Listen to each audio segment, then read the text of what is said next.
Abakristo bakunganidde ku Lutikko ya Mary Queen of Peace Lugazi okwetaba mu mmisa ey'okuwa abadinkoni babiri abaweereddwa obufaaza ng'eyimbiddwa omusumba w'essaza Christopher Kakooza ne munne eyawummula Mathias Ssekamaanya. Mmisa etandise na kusimba nnyiriri.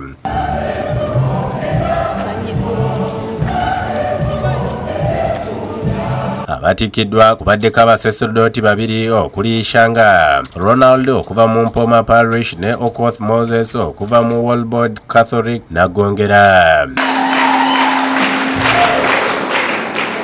Abalala abatikiddwa kubaddeko abadyankoni 6 nga b'abalala 7 bafunye emirimu egy'enjawulo okuli ogw'obusomi n'obuweereza.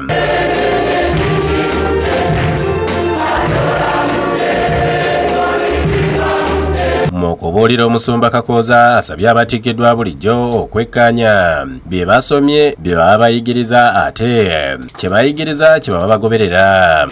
Kunga ekika kya Leevi kibye awali Alooni omusaserdoti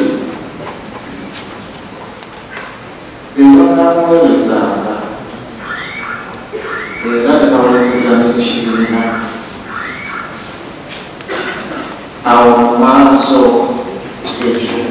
Abagole bayisiddwa mu bulombolombo bw'Ekereziya okubadde bakadde baabwe okusooka okubawaayo eri omusumba okukwasibwa evvanjiri ssaako okweyala mu maaso g'omusumba okulaga obuwulize gy'ali era nga bambaziddwa eganduula Ssaabakristu w'essaza lino Charles Kabanda ayozaayozezza abatikiddwa bano.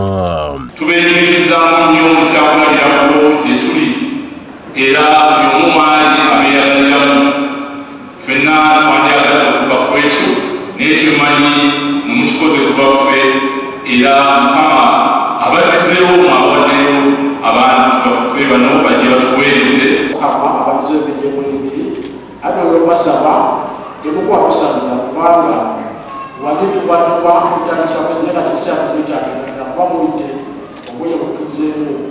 Omubaka Joseph Gonzaga Sewungu asabye bannalugazi okwongera okuwaayo abaana baabwe okuweereza eri Ekereziya. Bwe tufuna abaana abato bano nga bafunye obudyankoni, emiruka n'obusaaseredooti ego ge maanyi g'Ekereziya. Omu ku badyankoni Ssewajje Philip Kimbowa yeebazza Katonda olw'okutuuka ku budyankoni n'asaba abantu okubasabira nabo basobole okutuuka ku busaaseredooti.